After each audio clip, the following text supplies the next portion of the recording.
പള്ളിയിലെ മോദി പാവപ്പെട്ടവൻ 12:30 ആകുമ്പോൾ വിളിക്കും അല്ലാന്ന് പറഞ്ഞിട്ട് വിളിക്കും ബാങ്ക്. നീ ലോഹർ നിസ്കരിക്കണം എപ്പോഴാ?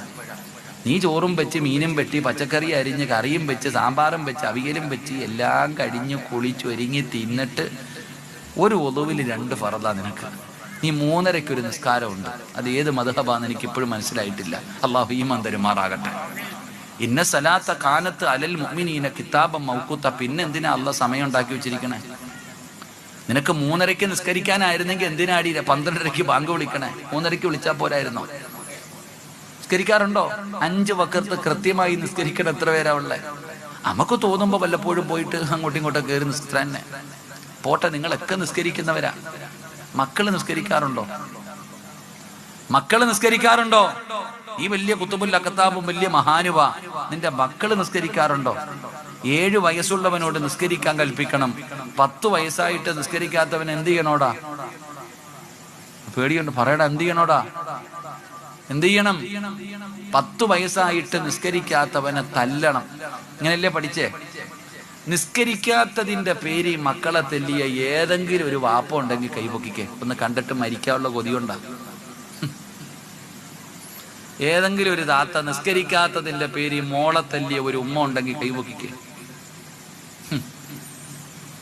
ഈ പറഞ്ഞതിനർത്ഥം നിങ്ങളുടെ മക്കളൊക്കെ മലക്കുകളാണെന്നല്ല. അള്ളാഹു ഈമാൻ നൽകുമാറാകട്ടെ. ഈ പറഞ്ഞതിനർത്ഥം നിങ്ങളുടെ മക്കൾ 5 നേരം നിസ്കരിക്കുമെന്നല്ലതിനർത്ഥം. അതെങ്ങനെ വാപ്പായ്ക്ക് തല്ലാൻ യോഗം ഉണ്ടാവണം? കാരണം വാപ്പ പള്ളിയിൽ പോകുന്ന ഇന്ന് വരെ മോൻ കണ്ടിട്ടില്ല. പിന്നെ എങ്ങനെ വാപ്പ തല്ല അധികാരമുള്ളത്?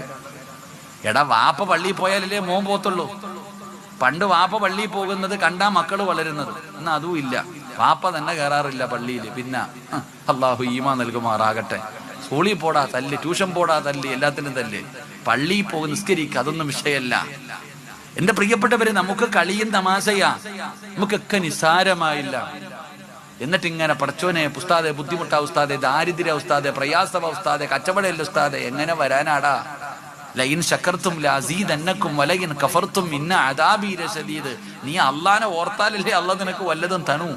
നീ അള്ളാനെ ഓർക്കട്ടെ, നന്ദി കാണിക്കണ്ട. നീ നന്ദി കാണിക്കണില്ലല്ലോ, പിന്നെന്താ ഓളം ഉണ്ടോ പടച്ചോന് നിനക്ക് കോരിക്കോരി തരാൻ?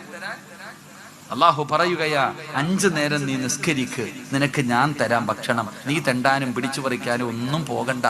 ജോലിക്ക് പോയാലും പോയില്ലെങ്കിലും അള്ളാഹ് നിനക്ക് ഭക്ഷണം തരും. അള്ളാഹു ഈമാൻ നൽകുമാറാകട്ടെ. ഉറക്കപ്പറല്ല ഈമാൻ തരുമാറാകട്ടെ. 2 നല്ല മരണം.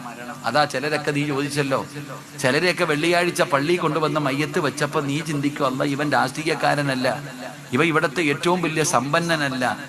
എടാ, കൂലിപ്പണിക്കാരെ ഇവൻ എന്ത് ചെയ്തിട്ടാണ് അല്ല ഈ വെള്ളിയാഴ്ച മരണം കൊടുത്തേ? അലയ്ക്കുക. എടാ, ഇവിടത്തെ ഏറ്റവും വലിയ സമ്പന്നം മരിച്ചപ്പോ പോലും പള്ളി നിറഞ്ഞിട്ടില്ല. ഒരു പാവപ്പെട്ട പെണ്ണ് മരിച്ചപ്പോ പള്ളി നിറയെ ആള്, പുറം പള്ളിയും നിറഞ്ഞു. എങ്ങനെ? അതാണ് പഠിക്കേണ്ടത്. അള്ളാഹു ഈമാൻ നൽകുമാറാകട്ടെ. എന്റെ പ്രിയപ്പെട്ട സഹോദരങ്ങളെ, നല്ല മരണം അള്ളാഹു നൽകും നിസ്കരിച്ച. ഇനിയെങ്കിലും നീ തീരുമാനിക്ക്, ഇനിയെങ്കിലും നീ തീരുമാനിക്ക്. ഞാൻ വെറുതെ പറഞ്ഞതല്ല, അള്ളാഹ് പറഞ്ഞതാ.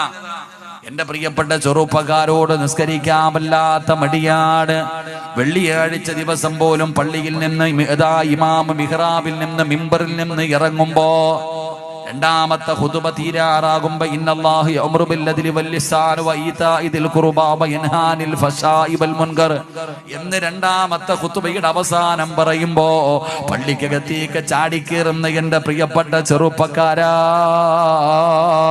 സലാം വീട്ടിയിട്ട് ഇറങ്ങി ഓടുന്ന എന്റെ പ്രിയപ്പെട്ട പൊന്നു യുവത്വമേ, നിനക്കറിയുമോ നിസ്കരിച്ചാൽ അല്ലാഹു തരുന്ന പ്രതിഫലം പറയട്ടെ.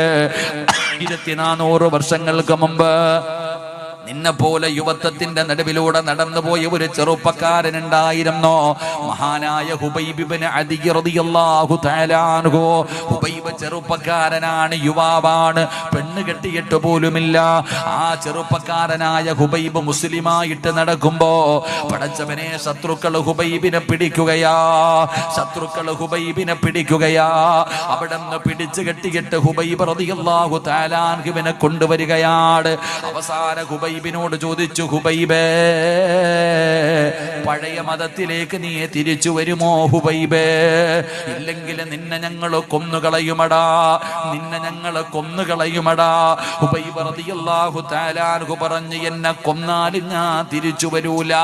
ഹുബൈബിന്റെ കൂട്ടുകാരാണ് ശത്രുക്കള്. അവര് പറഞ്ഞു, നീ ഞങ്ങളുടെ കളികൂട്ടുകാരനാണ്. ഹുബൈബെ, പെണ്ണ് കെട്ടിയിട്ടില്ലടാ, എന്തിനാ ചെറുപ്പത്തിലേ ചാകുന്നത്? അതുകൊണ്ട് നീ മതം മാറി